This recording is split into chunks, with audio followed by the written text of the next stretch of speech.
واتقوا الله الذي تساءلون به والأرحام إن الله كان عليكم رقيبا يا أيها الذين آمنوا اتقوا الله وقولوا قولا سديدا يصلح لكم أعمالكم ويغفر لكم ذنوبكم ومن يطع الله ورسوله فقد فاز فوزا عظيما أما بعد فإن خير الحديث كتاب الله وخير الهدي هدي محمد صلى الله عليه وسلم وشر الأمور محدثاتها وكل محدثة بدعة وكل بدعة ضلالة وفي رواية وكل ضلالة في النار فيا أيها المسلمون أوصيكم ونفسي بتقوى الله عز وجل فإن التقوى يرفع درجات المؤمنين وإن الله سبحانه وتعالى أعد الجنة للمتقين كما يقول سبحانه وتعالى إن أكرمكم عند الله أتقاكم ويقول عز وجل وسارعوا إلى مغفرة من ربكم وجنة عرضها السماوات والأرض أعدت للمتقين সম্মানিত মুসল্লিয়ানে কেরাম,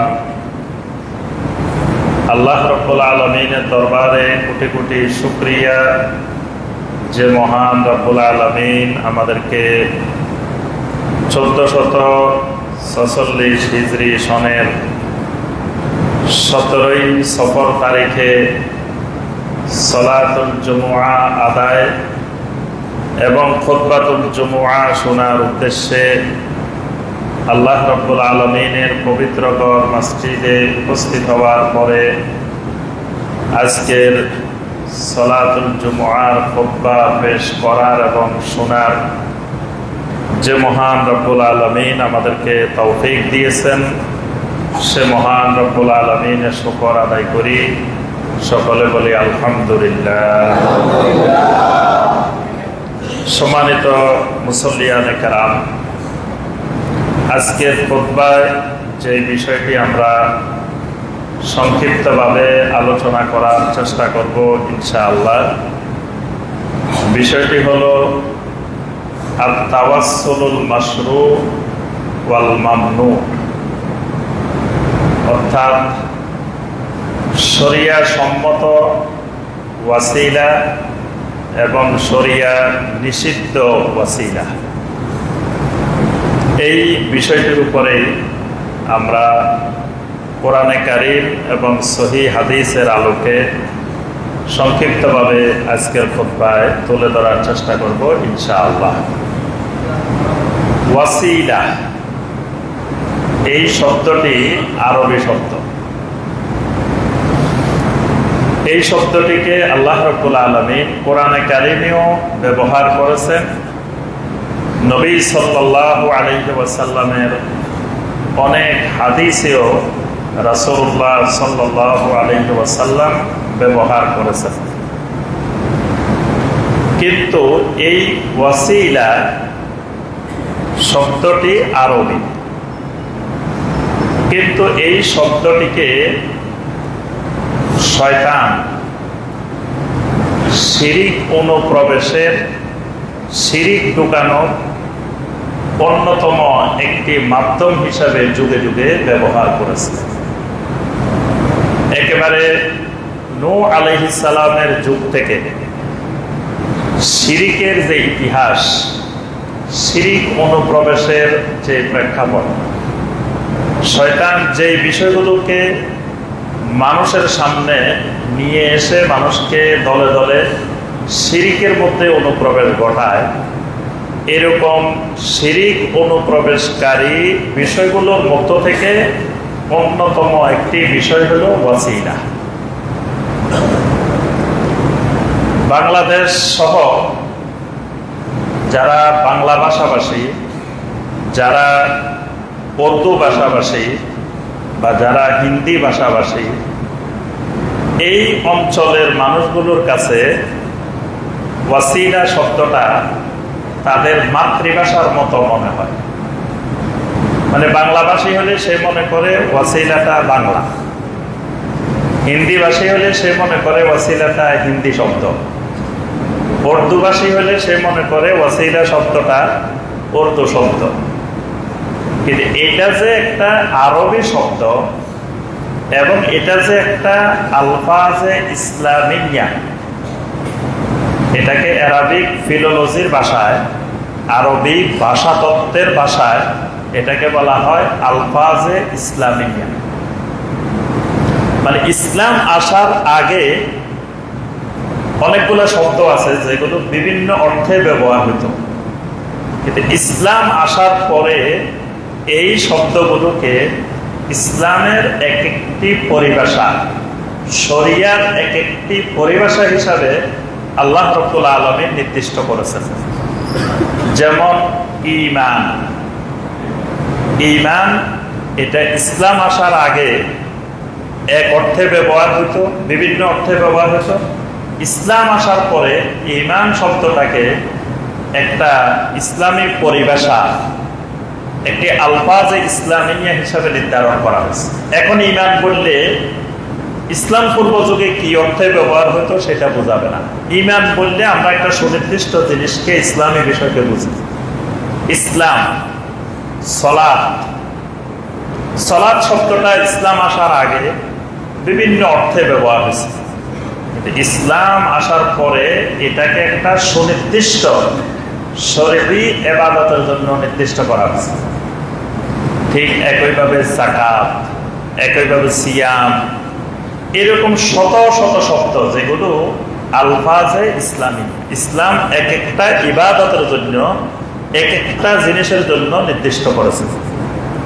ঠিক এইরকমই একটি আলফাজে ইসলামিয়া, ইসলামী শব্দ, শরঈ শব্দ ওয়াসিলা। সুতরাং ওয়াসিলা যদি 100 অর্থ থাকে, কিন্তু সেই অর্থ ইসলাম আসার পরে, কোরআনে কারিমে এই শব্দটা আসার পরে সেই অর্থে আর ব্যবহার হবে না।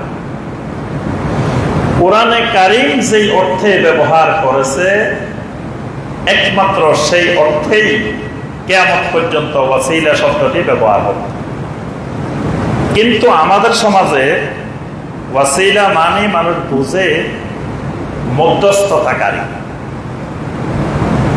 অর্থাৎ যে দুইজনের মাঝখানে, দুইজনের মধ্যে সংযোগ ঘটায় বা মধ্যস্থতা করে, এটাকে মানুষ মনে করে উসিলা। যেমন এটা বাংলা ভাষায় উসিলা বললে আমরা এইরকমই বুঝি। উপমহাদেশে পীর ব্যবসা সবচেয়ে বড় হাতিয়ার, পীর মুরিদির সবচেয়ে বড় হাতিয়ার ওসিলা। একটা মূর্খ মানুষ যে বাংলাও জানে না, ইংরেজিও জানে না, আরবিও জানে না, কিন্তু সে ওসিলা জানে। সে দেখবেন চা দোকানে বসে বলবে যে আল্লাহ কিন্তু উসিলা ধরতে বলছে, উসিলা ছাড়া কিছু হয় না, আল্লাহকে পাইতে হইলেও উসিলা লাগবে। তো উসিলা কি? উসিলা হলো পীর সাহেব। মানে পীর সাহেবের উসিলায়, পীর সাহেবের মাধ্যমে সে আল্লাহকে পাইতে চায়। বলে যে দুনিয়াতে কোনো কিছু কি উসিলা ছাড়া পাওয়া যায়? আপনি যে এখানে পরাজয় কেন্দ্রে আসছেন তাও তো একটা উসিলায় আসছেন। মানে এটা তাদের দলিল যে এখানে আপনি একটা গাড়িতে করে আসছেন, তাহলে গাড়ির মাধ্যমে আসছেন। তারপরে এখানে যে ভাইয়েরা আসে ওনাদের সাথে আপনার পরিচয় আছে, সেই মাধ্যমে আপনি আসছেন।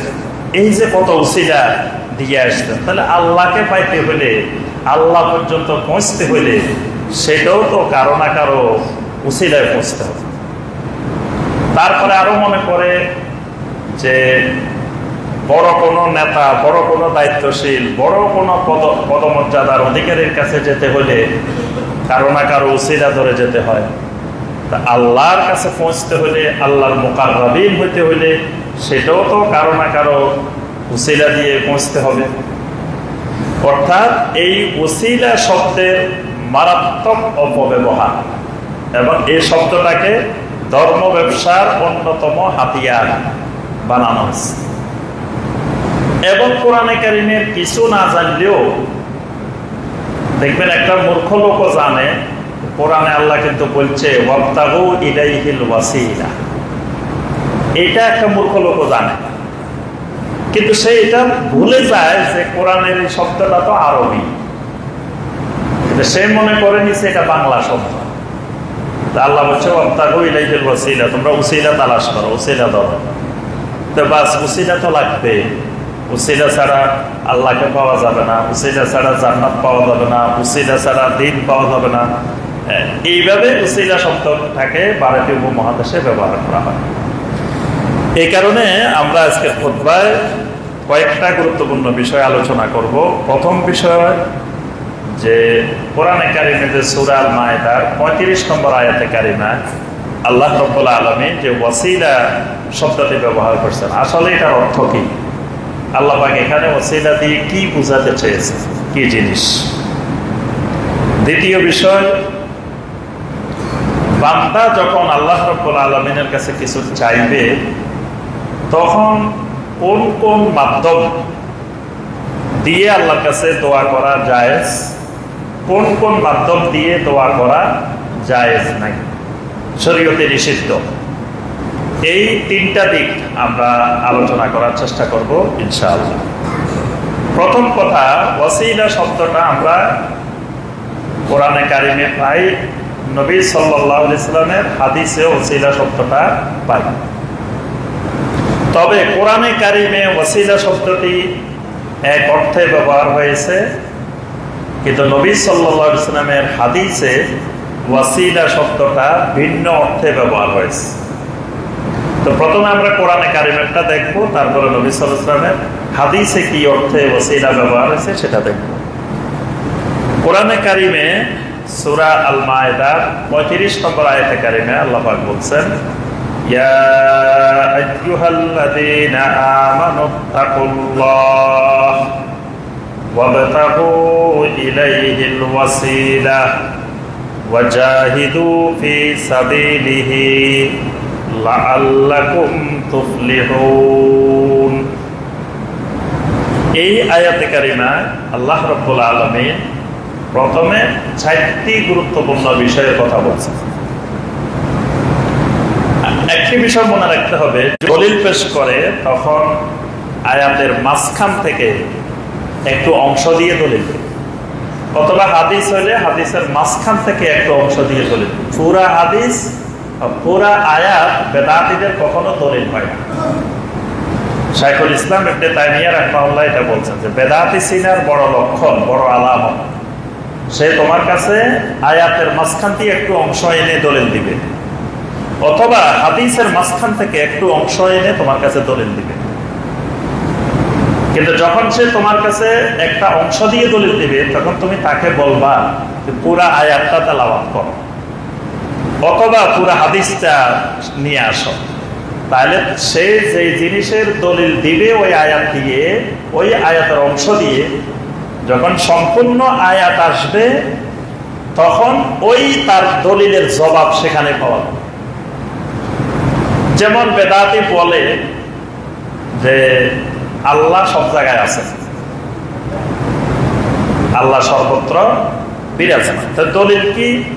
অনেক দলিলের মধ্যে থেকে একটা গুরুত্বপূর্ণ দলিল, তারা বলে মুসা আলাইহিস সালাম এবং হারুন আলাইহিস সালাম দুইজনকে আল্লাহ রাব্বুল আলামিন বলছেন, ইযহাবা ইলা ফিরআউনা ইন্নাহু তাগা, তোমরা দুইজন ফেরাউনের কাছে যাও, ফেরাউনের কাছে গিয়ে ফেরাউনকে দাওয়াত দাও, কারণ সে তাগুত হয়ে গেছে।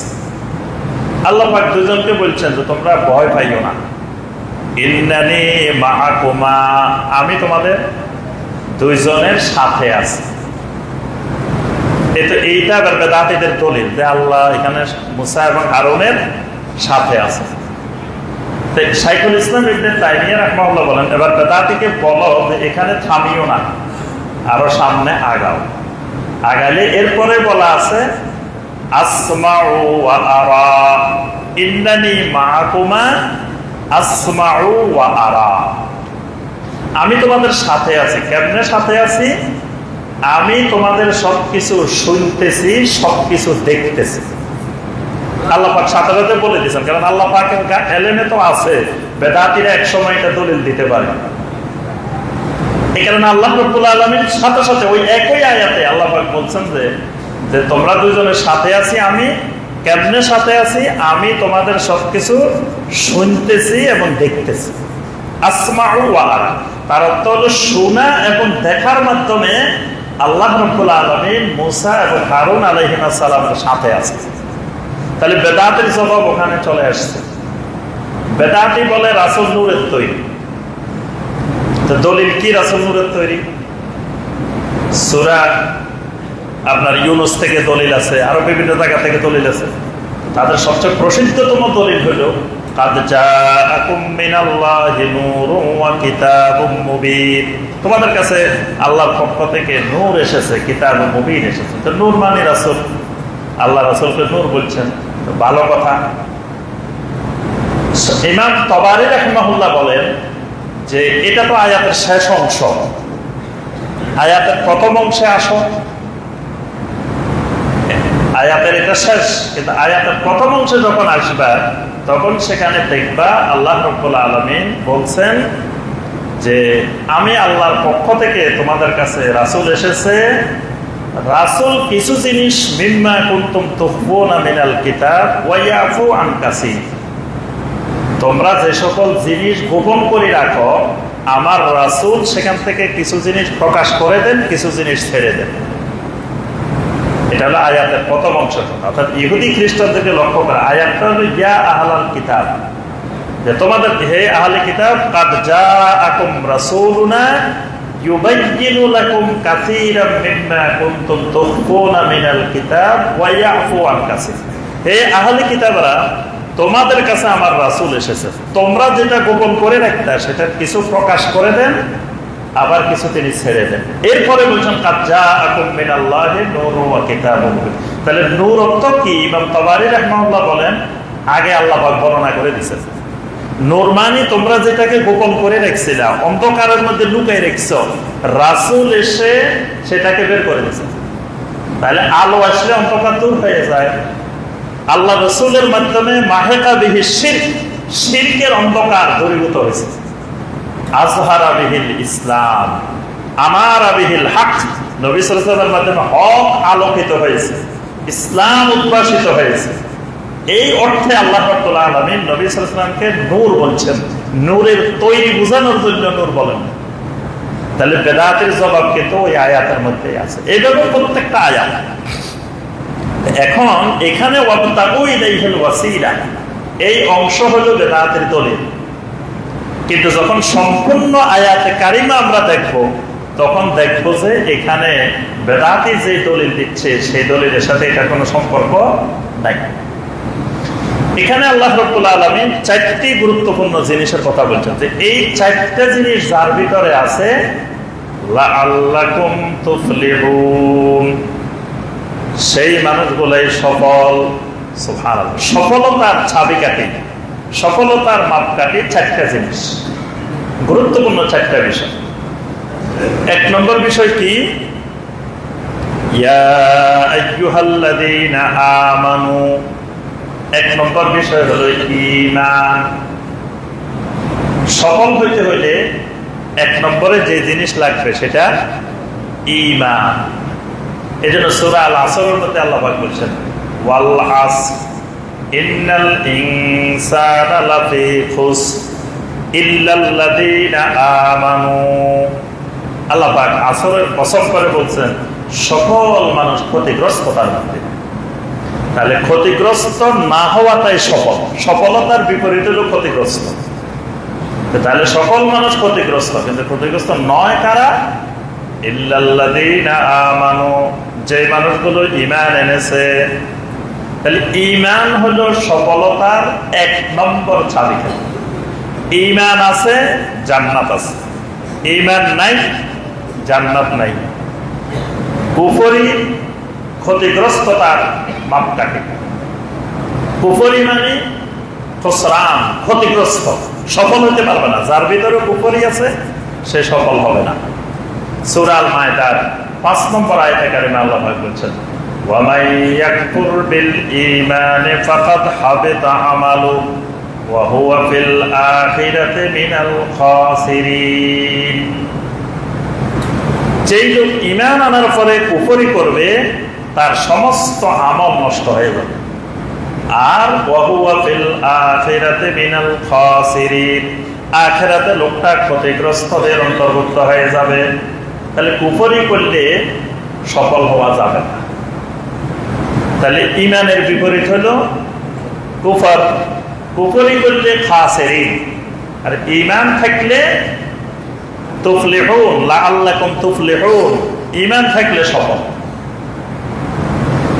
শিরিক হলো ক্ষতিগ্রস্ততার মাধ্যম। ঈমানের বিপরীত, ঈমানকে বিনষ্টকারী 1 নম্বর জিনিস শিরিক। শিরিক মানুষকে ক্ষতিগ্রস্ত করে, আর ঈমান মানুষকে সফল করে। তাহলে এখানে আল্লাহ পাক এই প্রথম কথা বলছেন, প্রথম শর্ত যেটি সেটি ঈমানের কথা বলছেন। দ্বিতীয় শর্ত কি? ইত্তাকুল্লাহ। ঈমানের পরে যে জিনিসটি লাগবে সেটা হলো তাকওয়া। তাকওয়াল্লাহ, আল্লাহ রাব্বুল আলামিনের তাকওয়া। এই জন্য আল্লাহ পাক কোরআন নাযিল করছেন তাকওয়ার জন্য, তাকওয়া শেখানোর জন্য। হুদাল লিল মুত্তাকিন। কোরআনে কারিমের শুরুতেই আল্লাহ পাক জানাই দিয়েছেন, আলিফ লাম মিম যালিকাল কিতাবু লা রাইবা ফীহি হুদাল লিল মুত্তাকিন। কোরআনটা যারা তাকওয়াবান হতে চায়, মুত্তাকি হতে চায়, তাদেরকে গাইডলাইন করবে, রাস্তা দেখাবে, হেদায়েত দিবে। তাহলে ঈমানের পরেই যে জিনিসটা দরকার সফল হইতে হলে সেটা হলো তাকওয়া। তাকওয়া না থাকলে মানুষ ক্ষতিগ্রস্ত। তাকওয়া নাই, আল্লাহর ভয় যার ভিতরে নাই, এই লোক ক্ষতিগ্রস্ত হবে। তাকওয়ার বিপরীত যত জিনিস আছে সব জিনিস মানুষকে ক্ষতির দিকে নিয়ে যায়। এই কারণে আল্লাহ পাক 2 নম্বরে সফলতার জন্য যে শর্তটি দিয়েছেন সেটা তাকওয়া। তাকওয়া কাকে বলে? তাকওয়া হলো আল্লাহর একজন বান্দার উপরে বা আল্লাহর বান্দির উপরে যতগুলো ফরজ ইবাদত আছে, ফরজ কাজ আছে, এই কাজগুলো করা এবং যত হারাম আছে এই হারাম থেকে দূরে থাকা। ইতাআতু আওয়ামিরিল্লাহ ওয়া ইজতিনাবু আন নাওয়াহিল্লাহ। আল্লাহর যত আদেশ করতে বলছেন এটা করা, আল্লাহ যা করতে মানা করছেন এটা থেকে দূরে থাকা, এটার নাম তাকওয়া। তাহলে তাকওয়া এটা মানুষকে সফলতার দিকে নিয়ে যায়। এই জন্য কোরআনে কারিমে অসংখ্য আয়াত আল্লাহ পাক তাকওয়ার সফলতার বর্ণনা করছেন। এই যে আয়াতটা আমরা বারবার পড়ি, এই যে নবী সাল্লাল্লাহু আলাইহি ওয়াসাল্লাম খুতবা শুরু করতে যে 4টা আয়াতে কারিমা তেলাওয়াত করতেন। প্রথম যেটা সূরা আলে ইমরানের 102 নম্বর আয়াত, ইয়া আইয়ুহাল্লাযীনা আমানুত্তাকুল্লাহা হাক্কা তুকাতিহি ওয়া লা তামুতুন্না ইল্লা ওয়া আনতুম মুসলিমুন। তাহলে মুসলিম হয়ে মৃত্যুবরণ করতে হলে তাকওয়া লাগে। আগে বলছেন ইয়া আইয়ুহাল্লাযীনা আমানুত্তাকুল্লাহা হাক্কা তুকাতিহি, তাকওয়ার পরিপূর্ণ হক আদায় করে তুমি আল্লাহকে ভয় করো। বললে কি হবে? ওয়ালা তামুতুন্না ইল্লা ওয়া আনতুম মুসলিমুন, মুসলিম হয়ে মৃত্যুবরণ করতে পারবে না। তাহলে সফল হতে হইলে, মুসলিম হয়ে মৃত্যুবরণ করতে হলে তাকওয়া লাগবে। শেষের যে আয়াতটা আমরা তেলাওয়াত করি সূরা আল আহজাবের 70 এবং 71 নম্বর আয়াত, ইয়া আইয়ুহাল্লাযীনা আমানুত্তাকুল্লাহা ওয়া কুলু কাওলান সাদীদা يصلح لكم أعمالكم ويغفر لكم ذنوبكم ومن يطع الله ورسوله فقد فاز فوزا عظيما। এই যে প্রথমে আল্লাহ পাক বলেন ইয়া আইয়ুহাল্লাযীনা আমানুত্তাকুল্লাহ, হে ঈমানদাররা আল্লাহর তাকওয়া অর্জন করো। মাঝখানে অনেকগুলো উপকারিতা বর্ণনা করে লাস্টে গিয়ে আল্লাহ পাক বলছেন ওয়া মান ইউতিইল্লাহা ওয়া রাসূলাহু ফাকাদ ফাযা ফাওজান আযীমা। তাকওয়া যদি থাকে ফাকাদ ফাযা ফাওজান আযীমা, সবচেয়ে মহান সফলতা, সর্বোচ্চ গ্রেডে তুমি পাস করতে পারবে। ফাযা মানে পাস করে ফেলবা, ফাওজান আযীমা মানে মহান সফলতা, মানে এর উপরে আর পাশের কোনো নম্বর নাই, সর্বোচ্চ নাম্বার পেয়ে তুমি পাস। তাহলে সফলতার জন্য 2 নম্বর শর্ত হলো তাকওয়া। ঈমানের পরে তাকওয়া বাড়াইতে হবে। তাকওয়ার লেভেল যার যত বেশি, আল্লাহর কাছে তার মর্যাদা তত বেশি। তাকওয়া যার যত বেশি, সে তত বড় আল্লাহর ওলি। এজন্য আল্লাহ পাক বলেন ইন্না আকরামাকুম ইনদাল্লাহি আতকাকুম। আল্লাহর কাছে ওই মানুষই সবচেয়ে বেশি সম্মানিত যার তাকওয়া বেশি। কারণ আমরা সবাই এখন জুমার নামাজ পড়তে আসছি, সবাই জুমা পড়ব, যাওয়ার সময় তো সবাই কিছু আল্লাহর পক্ষ থেকে পুরস্কার সওয়াব নিয়ে আমরা মসজিদ থেকে যাব। কিন্তু সবাই জুমার নামাজ পড়ছি, কিন্তু সবার সওয়াব এক হবে না। একই নামাজ পড়ছি, একই ইমামের পিছনে নামাজ পড়ছি, এক জামাতে নামাজ পড়ছি, কিন্তু সওয়াব সমান হবে না। কারো হবে 1 কোটি, কারো হবে 1 লাখ, কারো হবে 1000, কারো হয়তো 0, কারো হয়তো কিছু নাই। তাহলে এই লেভেল কেন, পার্থক্য কেন? একই নামাজ, একই ইমামের পিছনে, একসাথে একই মসজিদে। এই লেভেলটা নির্ধারণ করবে তাকওয়ার উপর, তাকওয়ার উপরে নির্ভর। প্রত্যেকটা আমলের ফজিলত তাকওয়ার উপরে নির্ভর করে। এজন্য আল্লাহ পাক বলেন লা ইয়ানালাল্লাহু লুহুমুহা ওয়ালা দিমাউহা ওয়ালাকিন ইয়ানালুহুত তাকওয়া মিনকুম। কুরবানির গরু কত মন, কত কেজির গোশতওয়ালা, হাড্ডিওয়ালা কুরবানি করছো, এটা আল্লাহর কাছে পৌঁছে না। পৌঁছে কোনটা? ওয়ালাকিন ইয়ানালুহুত তাকওয়া মিনকুম। তাকওয়ার লেভেলটা পৌঁছে। তোমার তাকওয়া কয় মন, তাকওয়া কত কেজি, মানে কোরবানির ফজিলতটা হবে তাকওয়া কত মন, কত কেজি, এটা মাপ হবে। কিন্তু গরুর মাপ হবে না, মহিষের মাপ হবে না, ছাগলের মাপ হবে না, মাপটা হবে তাকওয়া। এভাবে প্রত্যেকটি আমল ফজিলত নির্ভর করে তাকওয়ার উপরে।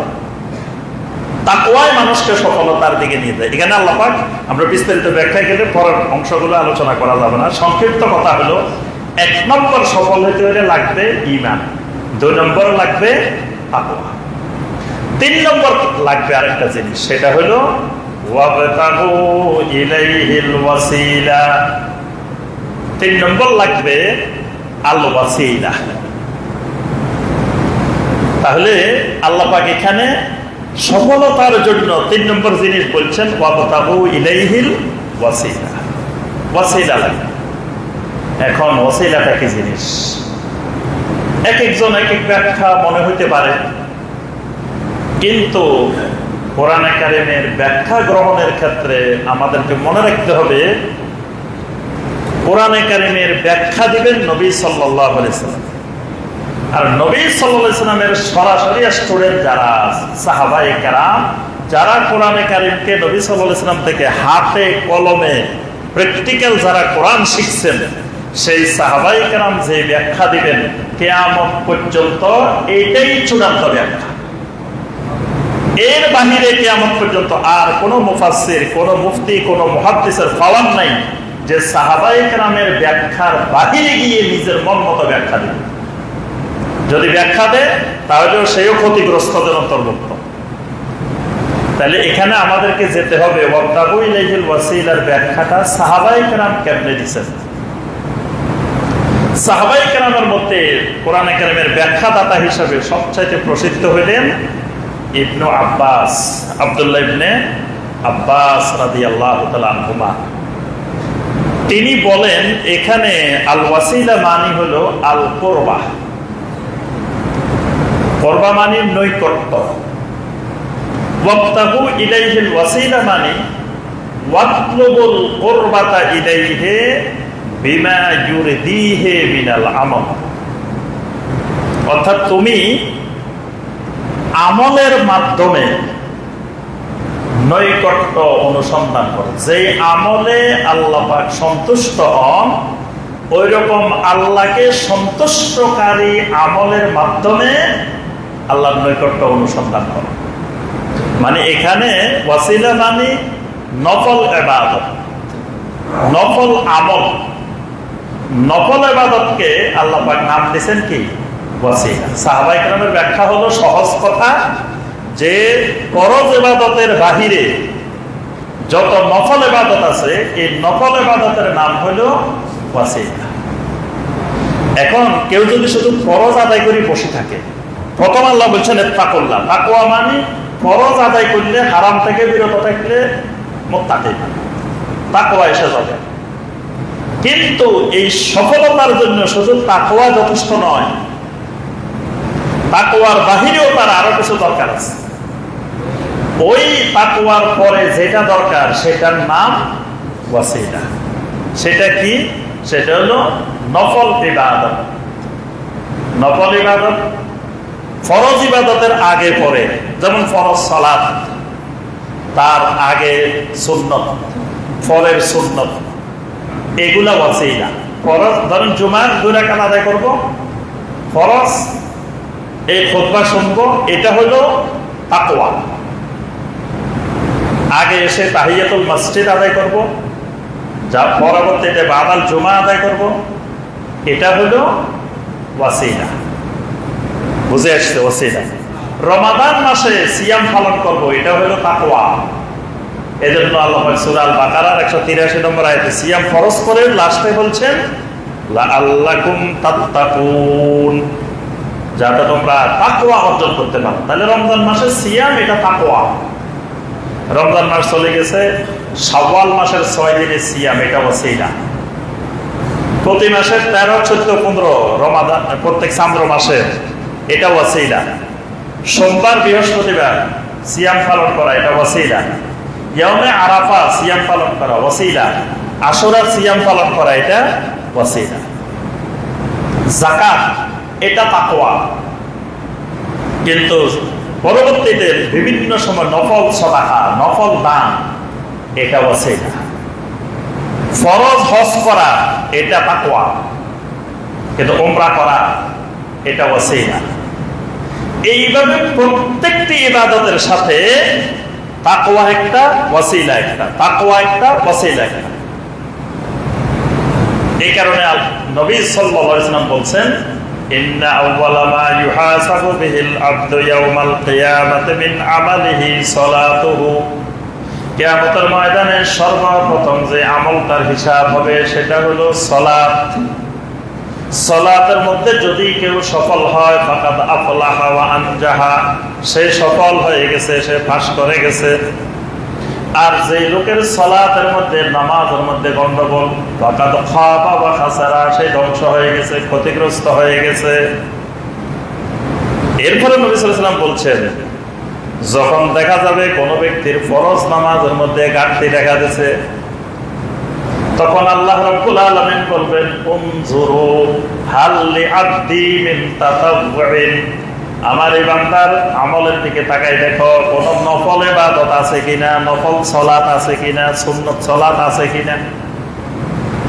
কিছু মুসল্লিকে দেখা যায় সুন্নত পড়ে না, খালি ফরজ করে চলে যায়। এখন আমি যে ফরজটা পড়ছি এটা যে কবুল হয়েছে এটার কোনো শতভাগ নিশ্চয়তা আছে নাই। এই জন্য দেখবেন একটা গভীর ভাবে লক্ষ্য করবেন একটা জিনিস, আপনি ফরজ সালাতের সালামটা ফিরাইলেন, 2 দিকে ফিরানোর পরে 3 বার বলতেছেন আস্তাগফিরুল্লাহ, আস্তাগফিরুল্লাহ, আস্তাগফিরুল্লাহ, সালাম ফিরাই ইস্তেগফার করতেছেন।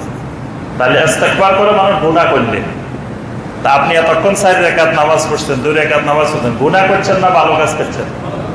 তো ভালো কাজের পরে ইস্তেগফার কেন? ইস্তেগফার তো স্বাভাবিকভাবে গুনার পরে হওয়ার কথা, কিন্তু আপনি এত বড় একটা ফরজ ইবাদত পালন করছেন, কিন্তু নবী সাল্লাল্লাহু আলাইহি ওয়াসাল্লাম আপনাকে আমাকে শিখাই দিচ্ছেন ফরজ ইবাদত সবচেয়ে বড় ইবাদত। এত বড় ইবাদতের পরে তুমি বলো আস্তাগফিরুল্লাহ আস্তাগফিরুল্লাহ আস্তাগফিরুল্লাহ। কেন? কারণ তুমি এই এত মহান ইবাদতটা যেভাবে করার দরকার ছিল তুমি সেভাবে করতে পারো নাই। তোমার ঈমানি দুর্বলতা, তাকওয়ার দুর্বলতা, তোমার আমলি দুর্বলতা, তোমার বিভিন্ন ধরনের দুর্বলতার কারণে সেভাবে হক আদায় করে তুমি আদায় করতে পারো না। তুমি সালাতের মধ্যে দাঁড়ায় দাঁড়ায় বাজারের হিসাব করছো।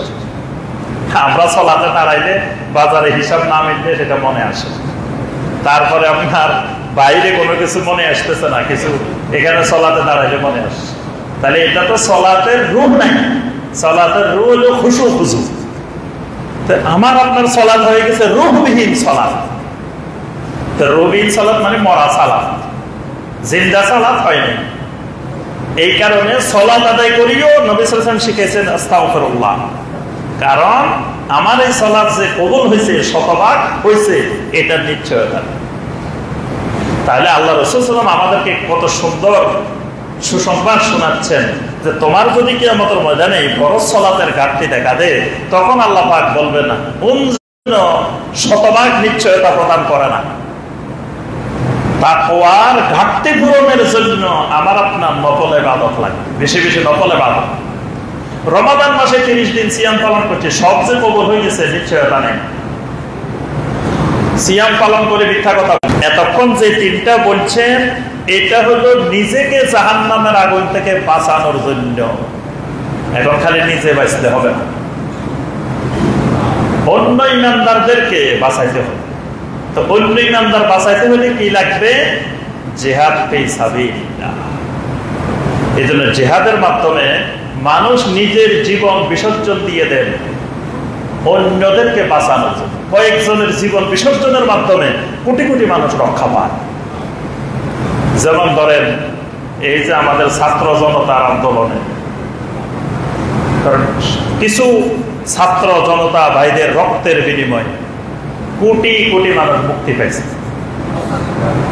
তাহলে এই রক্তগুলো না হইলে, এই শাহাদাত না হইলে কোটি কোটি মানুষ কোনোদিন মুক্তি পাইত না, বরং অন্ধকারের আরো গভীরে প্রবেশ করত।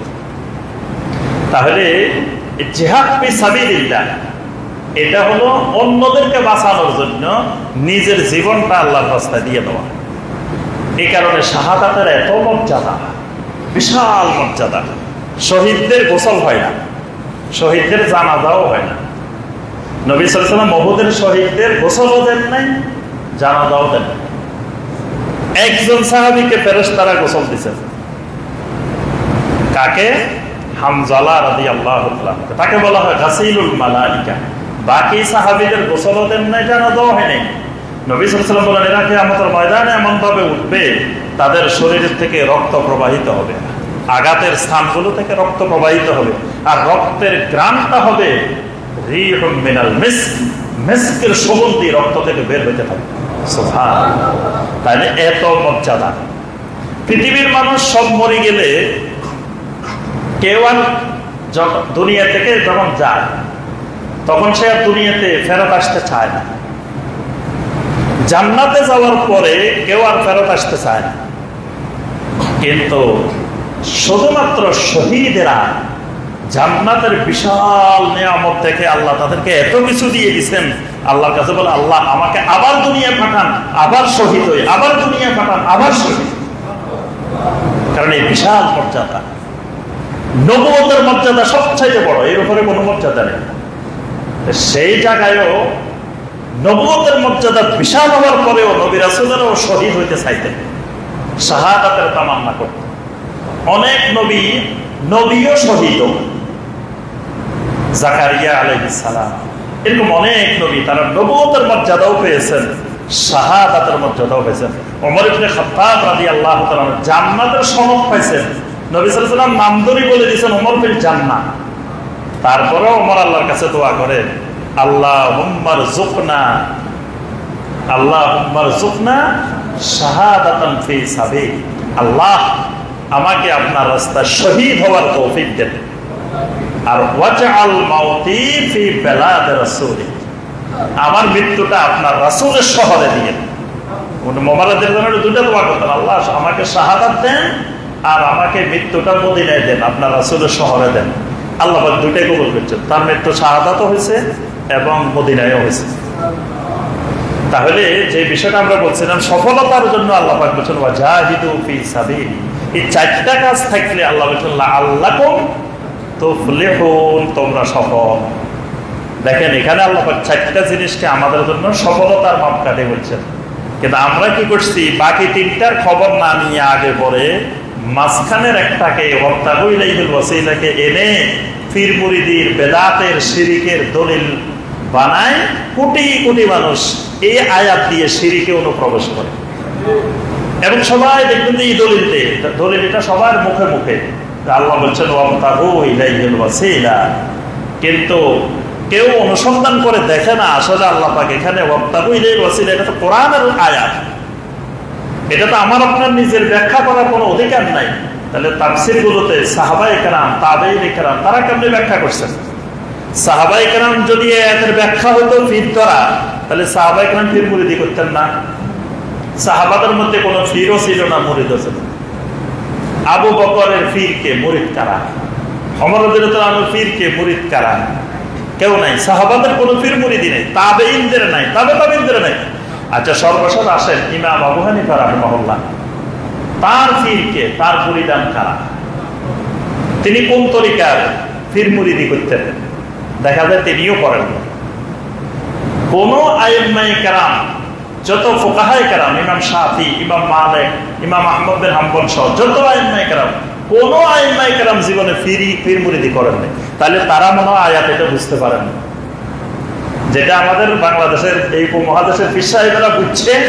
ওই সাহাবায়ে কেরাম, তাবেঈনে কেরাম, তাবেঈনে কেরাম, আইম্মায়ে কেরাম তারা মনে হয় আয়াত এটা বুঝে নাই।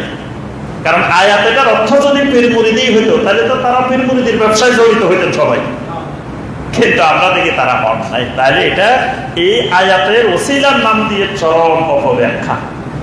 আচ্ছা আবার আসেন হাদিসের মধ্যে ওসিলা শব্দ কোন অর্থে ব্যবহার হয়েছে? হাদিসের মধ্যে ওসিলা শব্দটাকে নবী সাল্লাল্লাহু আলাইহি ওয়াসাল্লাম জান্নাতের একটা উচ্চ মর্যাদা সম্পন্ন জায়গার নাম হিসেবে উল্লেখ করছেন।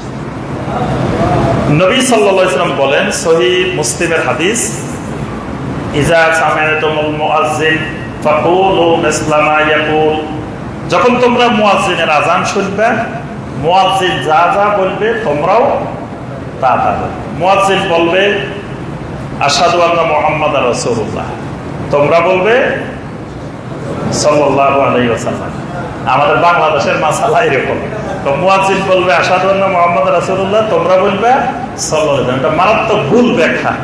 নবী সাল্লাল্লাহু আলাইহি ওয়াসাল্লাম বলছেন মুয়াজ্জিন আশহাদু আন্না মুহাম্মাদার রাসূলুল্লাহ বলবে, তোমরাও বলবে আশহাদু আন্না মুহাম্মাদার রাসূলুল্লাহ।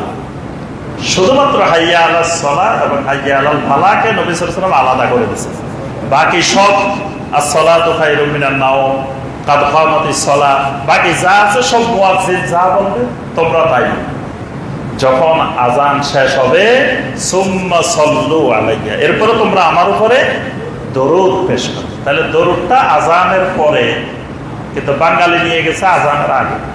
অনেক জায়গায় দেখা যায় আযানের আগে বলে আসসালাতু ওয়াসসালামু আলাইকা ইয়া রাসূলুল্লাহ, আসসালাতু ওয়াসসালামু আলাইকা ইয়া হাবিবাল্লাহ। এটা নবী সাল্লাল্লাহু আলাইহি ওয়াসাল্লামের হাদিসের সরাসরি কালাম, এটা বেদাত। নবী সাল্লাল্লাহু আলাইহি ওয়াসাল্লামের মহব্বতের অতিরঞ্জন, নবী সাল্লাল্লাহু আলাইহি ওয়াসাল্লামের মহব্বতের হুলু সীমা লঙ্ঘন। নবী সাল্লাল্লাহু আলাইহি ওয়াসাল্লাম শিখিয়েছেন আযান শেষ হবে, এরপরে তোমরা আমার উপরে দরুদ পড়ো। দরুদের পরে, কারণ দরুদ পড়লে কি হবে? মান সাল্লা আলাইয়া ওয়াহিদাতান সাল্লাল্লাহু আলাইহি বিহা আশরা, আমার উপরে একবার দরুদ পেশ করলে আল্লাহ রাব্বুল আলামিন 10 বার আল্লাহ পাক তার উপরে রহমত নাযিল করবেন। সুবহানাল্লাহ। এরপরে নবী সাল্লাল্লাহু আলাইহি ওয়াসাল্লাম বলেন সুম্মা সালু লিয়াল ওয়াসিলা, এরপরে তোমরা আমার জন্য ওয়াসিলার দোয়া করো। আল্লাহর কাছে ওসিলা চাও। তো ওসিলা কেমনে চাইবেন? আল্লাহুম্মা রাব্বা হাযিহিদ দাওয়াতিত তাম্মাহ ওয়াস সালাতিল কাইমা আতি মুহাম্মাদানিল ওয়াসিলা আতি মুহাম্মাদানিল ওয়াসিলা, যে মুহাম্মদ সাল্লাল্লাহু আলাইহি ওয়াসাল্লামকে আল্লাহ আপনি ওয়াসিলাটা দিয়ে দেন, ওয়াসিলা দেন। তো ওয়াসিলা কি?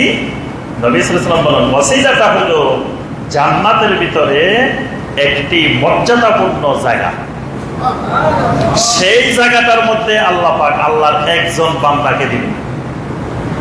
নবী সাল্লাল্লাহু আলাইহি ওয়াসাল্লাম বলেন ওয়া আরজু আন আকুনা মান হুয়া, ওখানে আশা করি যে লোকটাকে দিবে সেটা আমি। সুবহানাল্লাহ। তার নবী সাল্লাল্লাহু আলাইহি ওয়াসাল্লামকে আল্লাহ পাক ওই ওয়াসিলা দিবেন, জান্নাতের সর্বোচ্চ স্থান। এই জায়গায় আল্লাহ কাউকে দিবেন না। এখানে নবী সাল্লাল্লাহু আলাইহি ওয়াসাল্লামকে আল্লাহ পাক যে জায়গাটা দিবেন ওই জায়গাটার নাম ওয়াসিলা। নবী সাল্লাল্লাহু আলাইহি ওয়াসাল্লাম বলেন কেউ যদি আমার জন্য ওয়াসিলার দোয়া করে হাল্লাত লাহু শাফাআতি ইয়াউমাল কিয়ামা, কিয়ামতের দিন তার জন্য আমার শাফাআত হালাল হয়ে যাবে। সুবহানাল্লাহ। নবী সাল্লাল্লাহু আলাইহি ওয়াসাল্লাম কিন্তু বলেন নাই আমি তার জন্য কিয়ামতের দিন সুপারিশ করব, এই কথা বলেন না কিন্তু। কারণ কি? কারণ নবী সাল্লাল্লাহু আলাইহি ওয়াসাল্লামের হাতে কিন্তু সুপারিশের মালিকানা না। এজন্য নবী সাল্লাল্লাহু আলাইহি ওয়াসাল্লামের সুপারিশের হাদিসগুলো দেখলে গভীরভাবে লক্ষ্য করলে দেখবেন নবী সাল্লাল্লাহু আলাইহি ওয়াসাল্লাম কারোর সুপারিশের গ্যারান্টি দেন নাই তো তোমার আমি সুপারিশ করে নিয়ে যাব। নবী সাল্লাল্লাহু আলাইহি ওয়াসাল্লাম নিজের মেয়েকেও গ্যারান্টি দেন নাই তোমাকে আমি সুপারিশ করে নিয়ে যাব। ফাতেমাকে দেখে বলছেন ইয়া ফাতেমা আনতিজি নাফসাকা মিনান নার, ফাতেমা তোমার নিজেকে নিজে জাহান্নামের আগুন থেকে বাঁচাও। চাচা আবু তালেব মৃত্যুকালে নবী সাল্লাল্লাহু আলাইহি ওয়াসাল্লাম চাচার কাছে গিয়ে বলছেন চাচা ইয়া আম্মি কুল লা ইলাহা ইল্লাল্লাহ, চাচা আপনি লা ইলাহা ইল্লাল্লাহ বলেন। লা ইলাহা ইল্লাল্লাহ বললে কি হবে? উহাজ্জু লাকা বিহা ইনদাল্লাহি ইয়াউমাল কিয়ামা। বলেন না চাচা লা ইলাহা ইল্লাল্লাহ বললে আমি আপনাকে সুপারিশ করে জান্নাতে নিয়ে যাব, এই কথা বলেন নাকি? বলছেন যে কিয়ামতের ময়দানে আল্লাহ রাব্বুল আলামিনের সামনে এই আপনার কালেমার সাক্ষ্য দেওয়াটাকে আমি আল্লাহর কাছে, এখানে লঞ্চ আছে, এখানে বাস আছে, এখানে ট্রেন আছে, এইখানে গেলেই জান্নাতের সার্টিফিকেট। তারপর আমাদের দেশের এক আলেম কিছুদিন আগে একজন নেত্রীকে আপনি জান্নাতি মহিলা একেবারে জান্নাতে ঢুকে দিছে, জান্নাতের সার্টিফিকেট মনে হচ্ছে তার হাতে জান্নাতের সার্টিফিকেট আল্লাহ দিয়ে দিছে, তুমি যারা যারা মনে চায় সার্টিফিকেট দিয়ে দিও। উনি জান্নাতের সার্টিফিকেট বিতরণ করতেছে। নাউযুবিল্লাহ। এই কাজগুলো শিরকি কাজ, কুফরি কাজ, সার্টিফিকেট বিতরণ করা, জান্নাতের সার্টিফিকেট, এগুলো আল্লাহ রাব্বুল আলামিন স্বয়ং নবী সাল্লাল্লাহু আলাইহি ওয়াসাল্লামকে ক্ষমতা দেন নাই। নবী সাল্লাল্লাহু আলাইহি ওয়াসাল্লামের শাফাআত চাইতে হবে আল্লাহর কাছে, নবী সাল্লাল্লাহু আলাইহি ওয়াসাল্লামের কাছে। আপনি যদি নবী সাল্লাল্লাহু আলাইহি ওয়াসাল্লামের কবরের কাছে যাই বলেন ইয়া রাসূলুল্লাহ সাল্লাল্লাহু আলাইহি ওয়াসাল্লাম আপনি আমাকে কিয়ামতের দিন সুপারিশ করিয়ে দেন, এটা বলা যাবে না, এটা বলা জায়েজ নাই।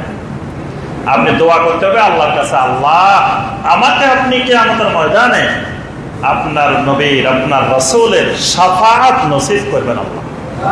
কারণ শাফাআতের মালিক কুল লিল্লাহিশ শাফাআতু জামিআ, সমস্ত শাফাআতের একমাত্র মালিক আল্লাহ রাব্বুল আলামিন।